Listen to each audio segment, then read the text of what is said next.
Bienvenidos y bienvenidas a La Paz en Foco, el programa del Centro de Pensamiento y Seguimiento al Diálogo de Paz y Televisión UNAL. Hoy tenemos un capítulo con un tema muy importante. Vamos a estar hablando de Estados Unidos y el acuerdo de paz en Colombia. Y para eso nos acompañan dos personas, dos invitados del más alto nivel. Nos acompaña Kyle Jones, él es cofundador e investigador en la Fundación Conflict Response, y nos acompaña un profesor de aquí de la casa, el profesor Daniel García Peña, profesor de aquí de la Universidad Nacional. A los dos darles la bienvenida y agradecerles por la participación en nuestro programa. Buenas tardes, un gusto estar Buenas acá. tardes. Gracias. Bueno, pues entremos en materia.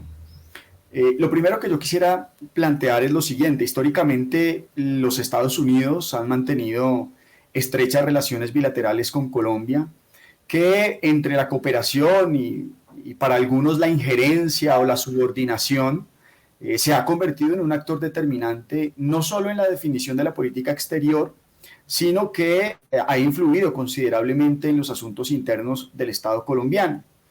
En ese sentido, no puede omitirse, pues, obviarse la participación de Estados Unidos en el desarrollo de la confrontación armada en nuestro país, que ha tenido lugar por más de medio siglo. Y pues tampoco puede obviarse el papel que en las pasadas experiencias de negociación de paz, y particularmente las que concluyeron en La Habana entre el gobierno de Santos y las FARC en 2016, pues ha jugado también Estados Unidos. Sin embargo, desde el proceso de paz que inició por allá en el año 2002 hasta el presente, hemos tenido 3 recambios de gobierno. Empezamos con el gobierno Obama, después Trump, y actualmente tenemos a Biden en la Casa Blanca, quienes pues han manifestado su respaldo a la paz en Colombia, pero pues obviamente entre estos hay matices y diferencias en sus agendas, no son agendas necesariamente lineales. La primera pregunta que yo quisiera hacerle a Kyle y al profesor Daniel García es: ¿cuál es el estado actual de las relaciones diplomáticas entre el gobierno de Iván Duque y la administración de Joe Biden? Y si se perciben aún los efectos del proselitismo político que en su momento hizo el Centro Democrático en favor de Trump en la campaña electoral del 2020. Si quieres, arrancamos contigo, Kyle. Listo. Pues yo creo que la relación está empezando o llegando a una fase ya de normalización. Es decir, cierta continuidad de lo que ha existido, especialmente bajo, obviamente, el gobierno de Obama. Incluso uno podría argumentar bajo el gobierno de Bush y Clinton, porque Colombia tiene un lugar particular en relaciones en Washington, en que se ve como la relación Estados Unidos-Colombia como una relación muy exitosa, una intervención de política extranjera de Washington muy exitosa, y por ende hay una relación muy, muy cercana de mucha confianza. Eso de la influencia del partido del presidente en las elecciones el año pasado tuvo su efecto, y yo creo que se vio con falta de reuniones, llamadas telefónicas que no ocurrían muy rápido, llamadas telefónicas que no ocurrían necesariamente con el presidente Biden, sino con otras personas, que pues también normal. Pero lo que yo veo a partir de la certificación de Colombia, en términos de que es un partner, un socio que ha hecho su lucha seria contra el narcotráfico, que es realmente una formalidad históricamente. El hecho que el otro día el gobierno de Biden dio esa certificación como si fuera una formalidad, me hace pensar que ya estamos entrando en una fase un poco más de normalización. Al mismo tiempo, Biden tiene otra visión sobre la geopolítica internacional grande, especialmente con Rusia y China. Entonces yo creo que ya también está empezando a tomar pasos para normalizar la relación en Colombia, pues, y también cambiar relaciones en el resto del mundo, donde con el hecho de que Venezuela está al lado, obviamente con mucha influencia rusa y China, Biden va a querer un poco normalizar esa relación con Colombia bastante pronto. Entonces yo creo que esos pasos ya se están dando, y un poco lo que pasó en las elecciones se está empezando a superar, por así decirlo. Bien. Profesor Daniel García Peña, su opinión. Sí, yo pienso que efectivamente, lo que dice Kyle, estoy de acuerdo. Colombia tiene una relación con Estados Unidos que es de vieja data, que es estratégica y que obviamente pues no se va a cambiar de un día para otro. Al contrario, creo que hay unos elementos de continuidad que se van a mantener. Sin embargo, de todas maneras, los matices que no son mayores sobresaltos ni grandes cambios, los matices que se han dado diferenciadores, de todos modos, sí, no dejan de ser significativos. Eso que señala Kyle, lo cierto que se demoró más de 5 meses para que finalmente se diera la famosa primera llamada de Biden a Duque, siendo que con otros países, Argentina, México, Chile, sucedieron esas llamadas en los primeros días de la administración. Lo cierto es que de todas maneras Colombia y América Latina en términos generales no son prioritarios para el gobierno de Biden. Biden tiene una muy precaria gobernabilidad interna, tiene otros asuntos en materia política doméstica, pero también el terreno internacional, como lo decía acá, en frente a China, frente a Rusia y otros asuntos. Y por tanto, América Latina en términos generales, con la excepción del tema de migración, pues no es prioritario y por tanto, digamos, de alguna manera la relación se va a continuar en los carriles formales que se venían de atrás. Sin embargo, de todas maneras, sí hay unos matices importantes. Yo creo que hay que reconocer que el gobierno de Duque hizo unos ajustes importantes, cambió el embajador, el viaje de Marta Lucía Ramírez a Washington fue significativo, el hecho que finalmente aceptaron que el CIDH viniera a Colombia y en la participación que Colombia ha dado en materia de apoyo a los refugiados y manejo que Colombia le ha dado al tema de migración con los venezolanos, con el Estatuto Temporal de Protección. Todos son elementos que creo que han sido bien vistos por la administración Biden. Y si bien, digamos, los efectos de lo que sucedió, pues obviamente se tardarán en el tiempo, podemos decir rápidamente que la relación de Colombia, que de alguna manera fue especial, y el gobierno de Duque lo tenía en el gobierno de Trump, un nivel de interlocución de cierta importancia. Lideró dentro de América Latina toda esa estrategia de tumbar a Maduro, el cerco, perdón, humanitario frente a Maduro y demás. Sí, era un circo también, ahora que lo digo, me salió la palabra. Es decir, logró el gobierno de Duque tener frente al gobierno de Trump una cierta prioridad en América Latina, igual que Santos con Obama, con el tema de la paz. Colombia, digamos, logró tener una cierta prioridad. Eso sí ya no lo tiene hoy.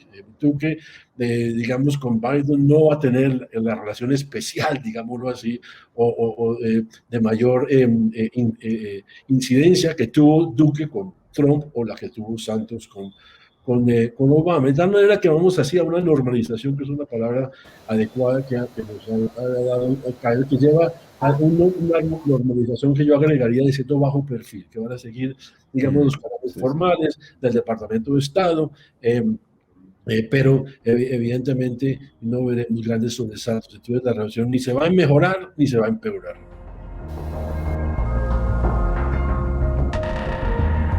Yo quiero preguntarle a Kyle sobre las prioridades del gobierno de Biden, pero antes de eso quisiera, profesor Daniel García Peña, si es posible que usted profundice un poquito en esos matices, en esos cambios que han tenido lugar en la política de Estados Unidos, particularmente frente a los esfuerzos de paz en Colombia, por lo menos desde la administración Clinton, ¿no? Cuando tuvimos el Plan Colombia a la actualidad. Si es posible profundizar un poquito y ya volvemos con Kyle.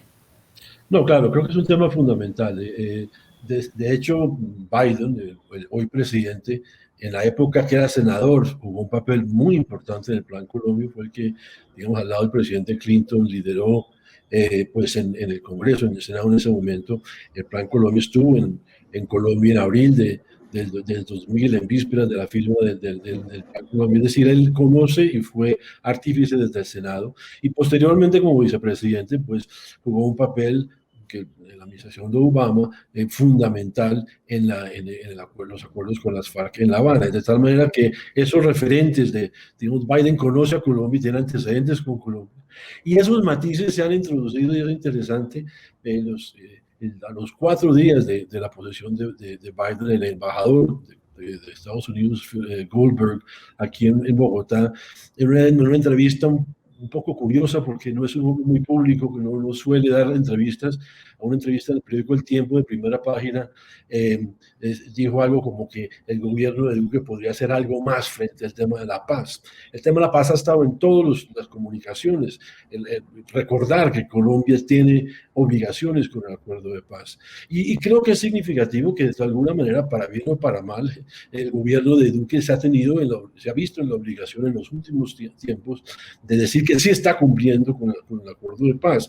Podemos entrar en la discusión, yo no creo que sea una implementación adecuada, es un simulacro de implementación, pero lo cierto es que sí se han dado la tarea de decir que sí están cumpliendo, y por lo tanto es ese matiz de que el tema de paz está, digamos, en primer lugar en el referente del gobierno de Biden, es fundamental. Y el otro elemento que quizás es clave hablar, siempre hablamos del gobierno de Biden, pero no olvidemos que la política exterior en Estados Unidos, mucho más que en Colombia, el Congreso juega un papel fundamental. Y en el Congreso de los Estados Unidos, pues hay unas personas, el congresista Jim McGovern, entre otras, que conocen mucho a Colombia, que tienen y que de hecho frente a temas como el asesinato de líderes sociales, de asesinato de excombatientes de las FARC, han expresado su preocupación a su voz. Y esto también son, repito, pequeños matices, pero que hacen que el tema del acuerdo de paz y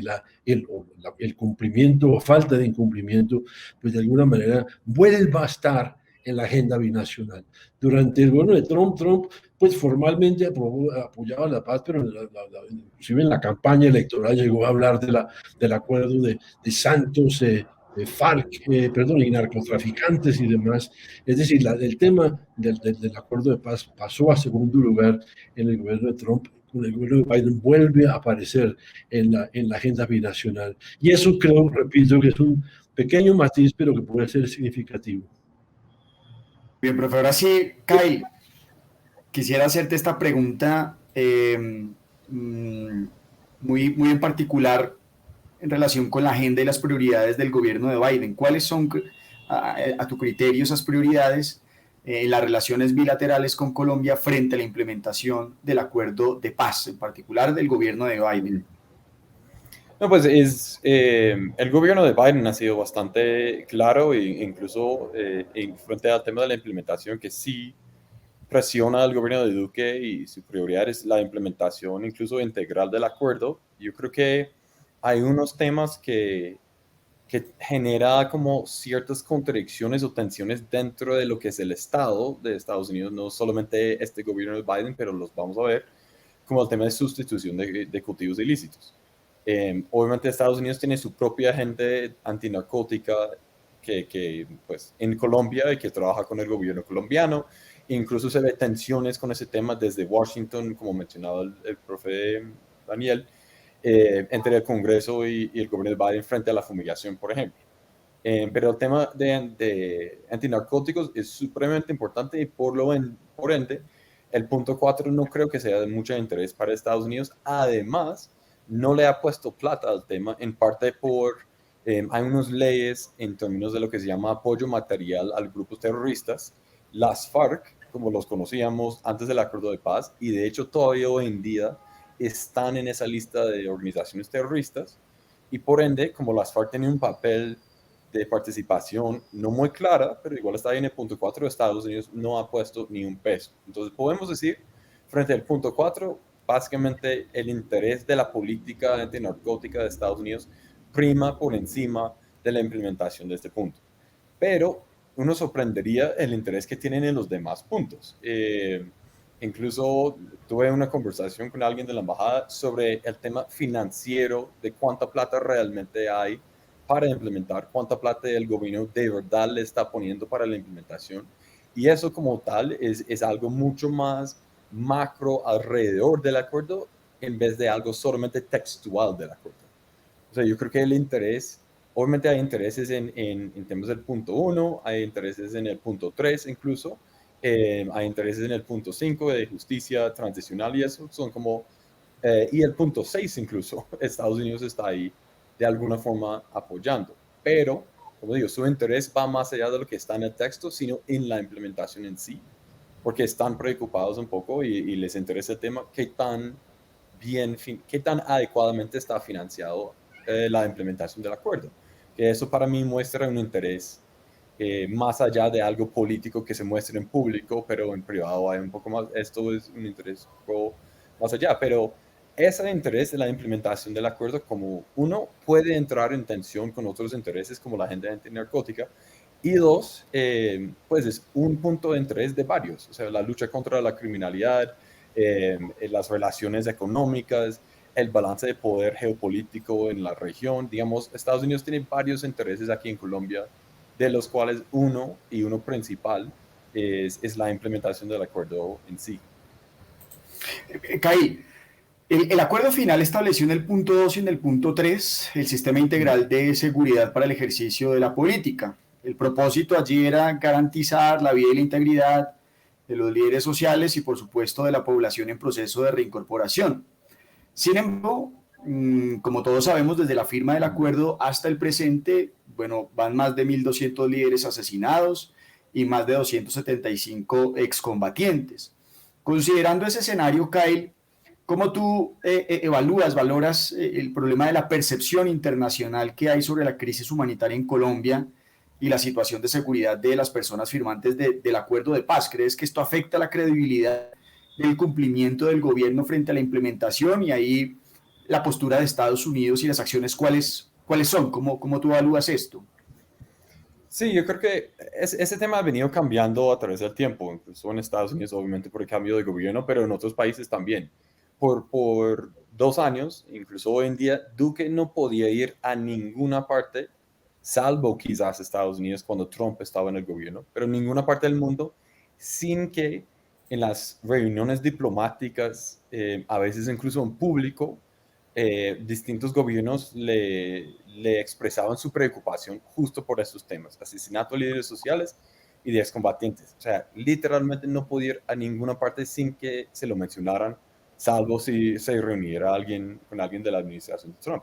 O sea, ese tema es central todavía, quizás no tiene el mismo peso que hace 2 años, pero ha sido central en sus relaciones internacionales y no ha habido forma que ese tema no fuera parte de la agenda de discusión en sus reuniones diplomáticas. Era simplemente así.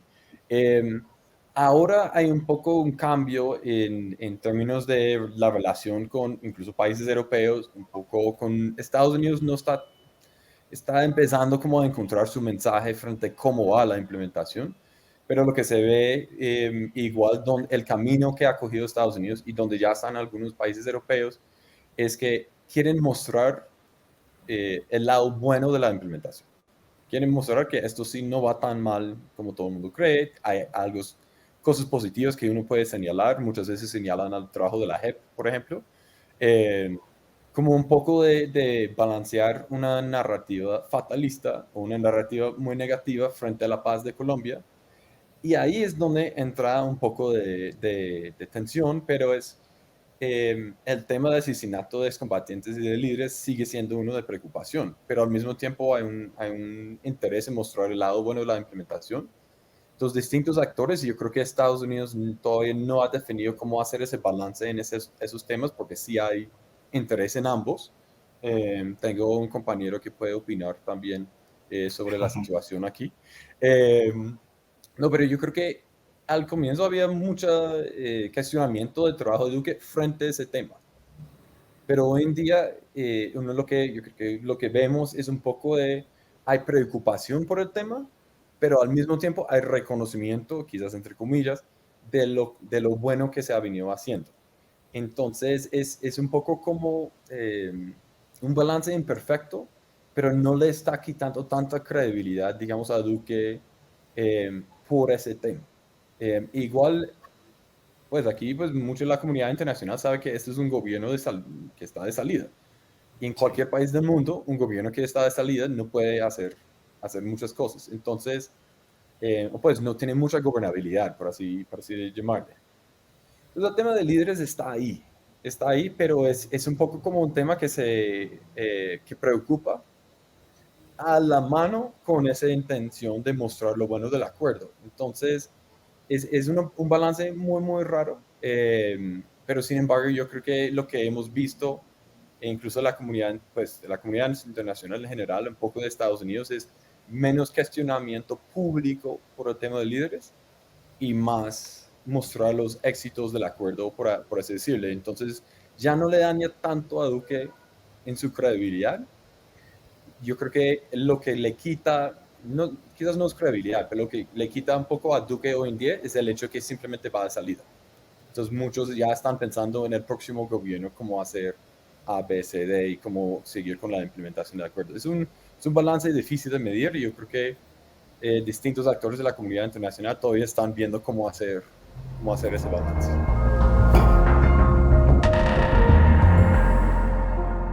Volviendo un poquitico al tema del narcotráfico, ¿cómo crees que se ha transformado el fenómeno del narcotráfico en el escenario de la confrontación armada en Colombia tras la firma del acuerdo de paz? ¿Sí? Es decir, ¿qué factores explican esa relación inversa que podríamos pensar que existe entre hectáreas erradicadas de hoja de coca, lo cual ha sido presentado como un éxito por el gobierno de Duque, tras la certificación precisamente en 2020 por Trump en la lucha contra las drogas, frente a los indicadores de mayor volumen de producción, tráfico y consumo de estupefacientes? ¿Y por qué el gobierno sigue privilegiando la erradicación forzada y se insiste en la aspersión aérea con glifosato sobre la sustitución de cultivos y el desarrollo alternativo? Y en últimas, sobre todo esto, pues qué influencia tiene, qué papel juega, qué efectos puede tener allí la misión del Comando Sur de los Estados Unidos en las denominadas zonas estratégicas de intervención integral, más conocidas como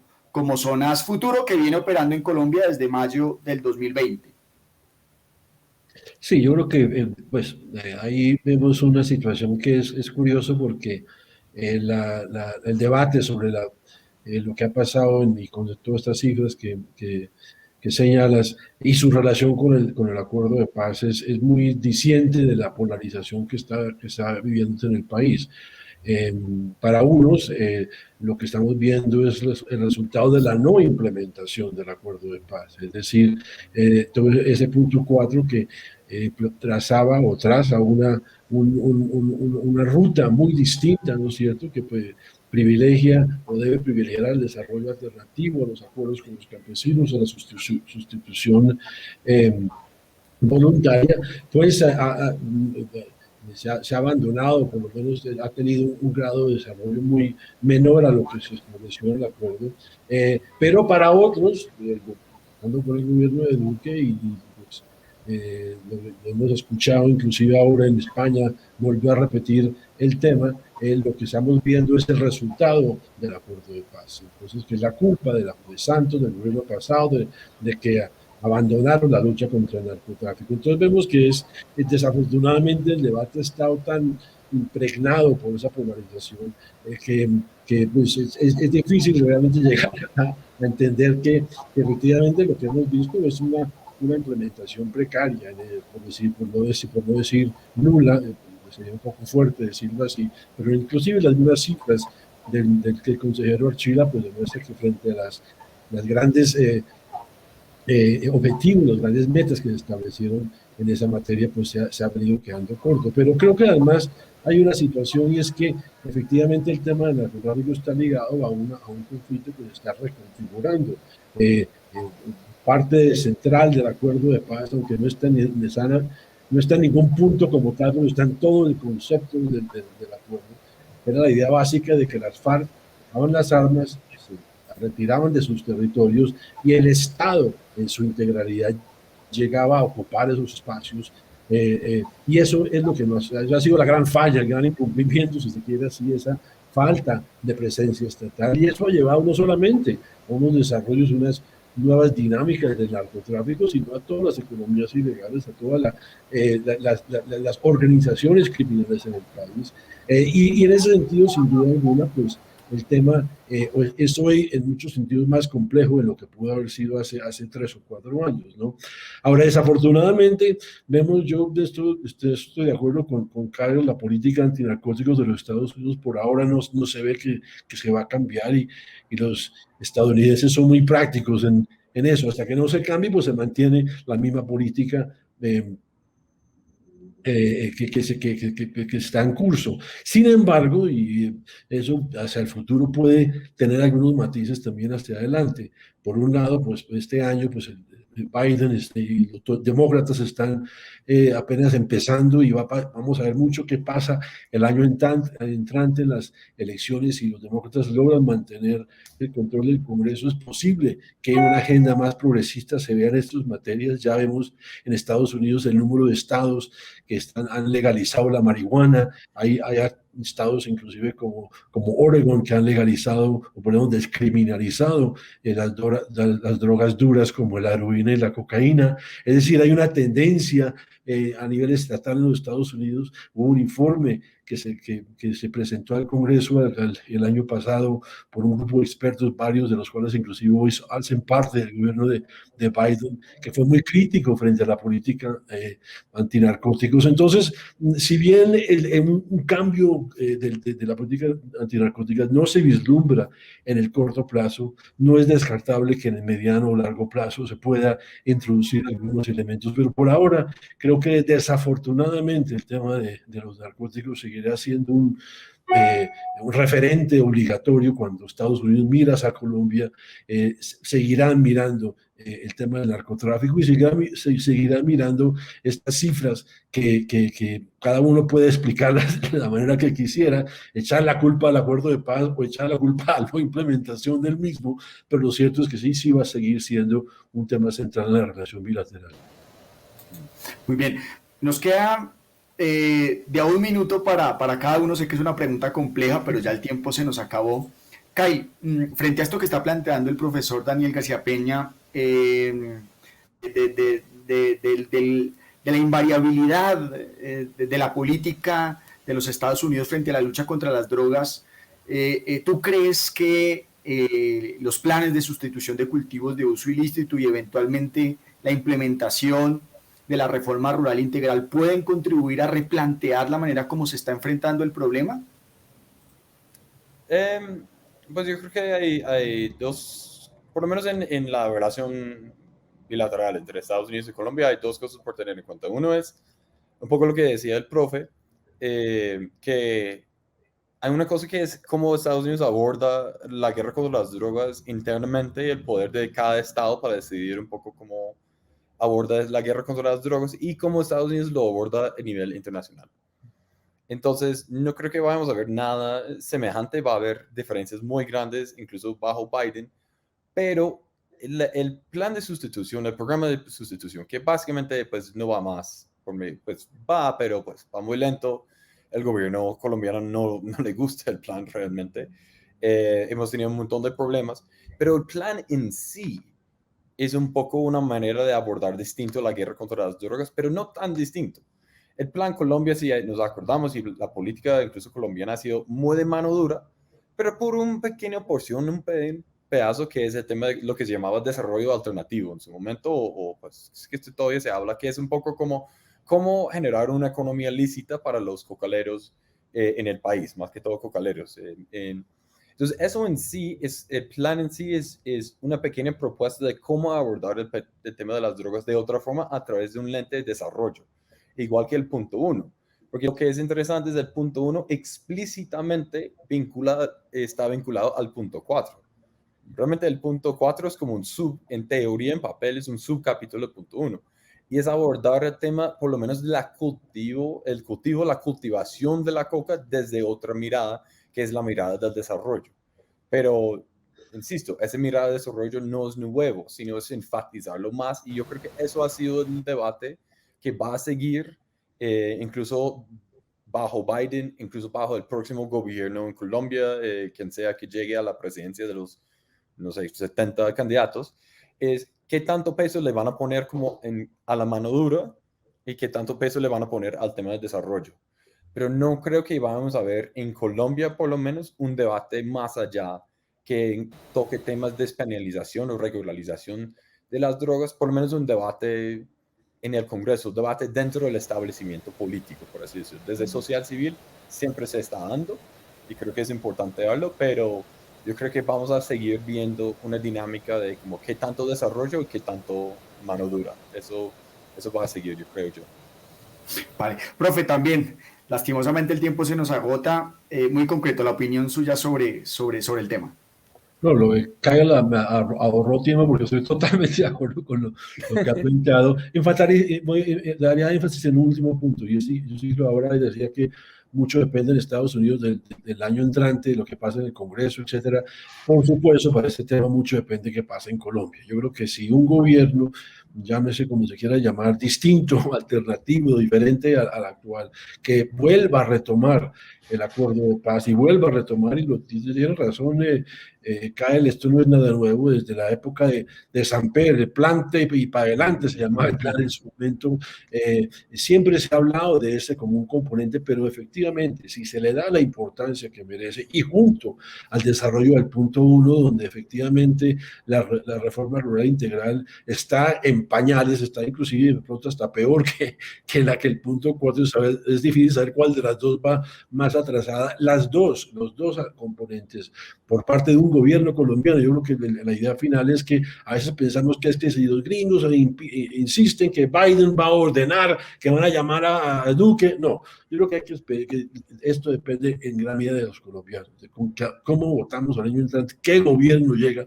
el gobierno entrante, y ahí sí la diferencia es clave. Un gobierno que llegue a decir vamos a implementar el acuerdo en su totalidad de manera integral contaría con un respaldo de los Estados Unidos en el gobierno de Biden.